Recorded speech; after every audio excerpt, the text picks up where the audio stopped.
clever Hans, in German, der kluge Hans, was an Trotter horse that was claimed to have been able to perform arithmetic and other intellectual tasks. After a formal investigation in 1907, psychologist Oskar Pfungst demonstrated that the horse was not actually performing these mental tasks, but was watching the reactions of his human observers. Pfungst discovered this artifact in the research methodology, wherein the horse was responding directly to involuntary cues in the body language of the human trainer, who had the faculties to solve each problem. The trainer was entirely unaware that he was providing such cues. In honor of Pfungst's study, the anomalous artifact has since been referred to as the clever Hans effect and has continued to be important knowledge in the observer expectancy effect and later studies in animal cognition. Hans was studied by the famous German philosopher and psychologist Karl Stumpf in the early 20th century. Stumpf was observing the sensational phenomena of the horse, which also added to his impact on phenomenology. Spectacle. During the early 20th century, the public was especially interested in animal intelligence owing in a large part to Charles Darwin's recent publications. The case of clever Hans was taken to show an advanced level of number sense in an animal. Hans was a horse owned by Wilhelm von Außen, who was a gymnasium mathematics teacher, an amateur horse trainer, phrenologist, and something of a mystic. Hans was said to have been taught to add, subtract, multiply, divide, work with fractions, tell time, keep track of the calendar, differentiate musical tones, and read, spell, and understand German. Von Außen would ask Hans, if the 8th day of the month comes on a Tuesday, what is the date of the following Friday? Hans would answer by tapping his hoof. Questions could be asked both orally, and in written form. Von Außen exhibited Hans throughout Germany, and never charged admission. Hans's abilities were reported in the New York Times in 1904. After von Außen died in 1909, Hans was acquired by several owners. After 1916, there is no record of him and his fate remains unknown. Investigation.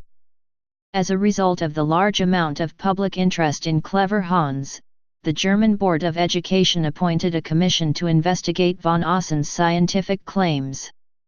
Philosopher and psychologist Karl Stumpf formed a panel of 13 people, known as the Hans Commission.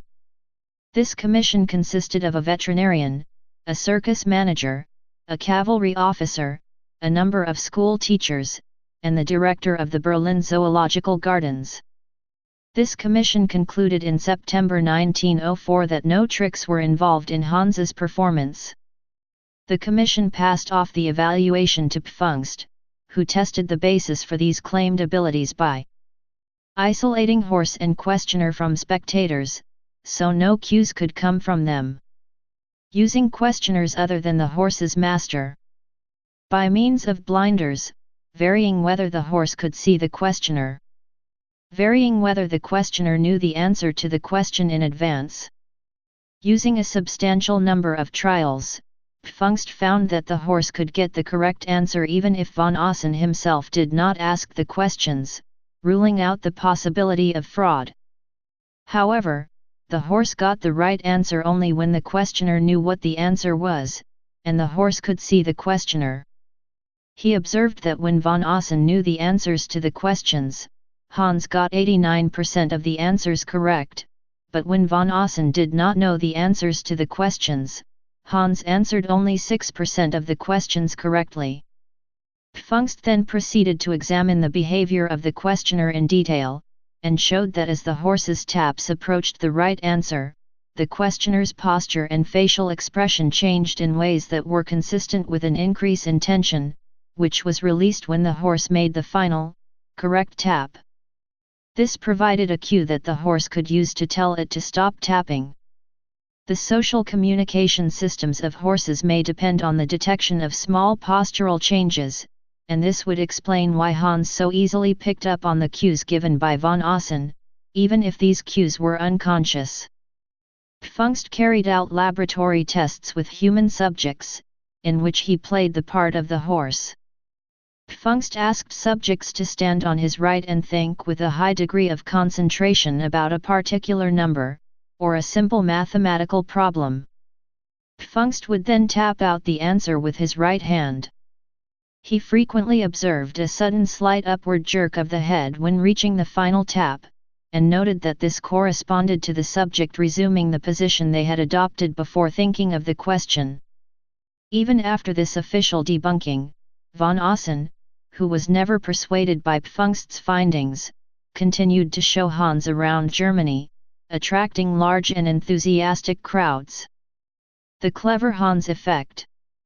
After Pfungst had become adept at giving Hans performances himself, and was fully aware of the subtle cues which made them possible, he discovered that he would produce these cues involuntarily regardless of whether he wished to exhibit or suppress them.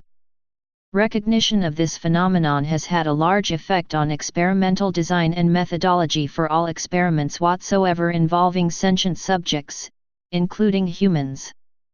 The risk of clever Hans effects is one reason why comparative psychologists normally test animals in isolated apparatus, without interaction with them. However, this creates problems of its own, because many of the most interesting phenomena in animal cognition are only likely to be demonstrated in a social context, and in order to train and demonstrate them, it is necessary to build up a social relationship between trainer and animal.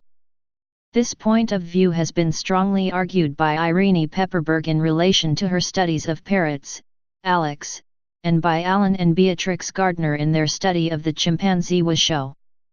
If the results of such studies are to gain universal acceptance, it is necessary to find some way of testing the animal's achievements which eliminates the risk of clever Hans effects.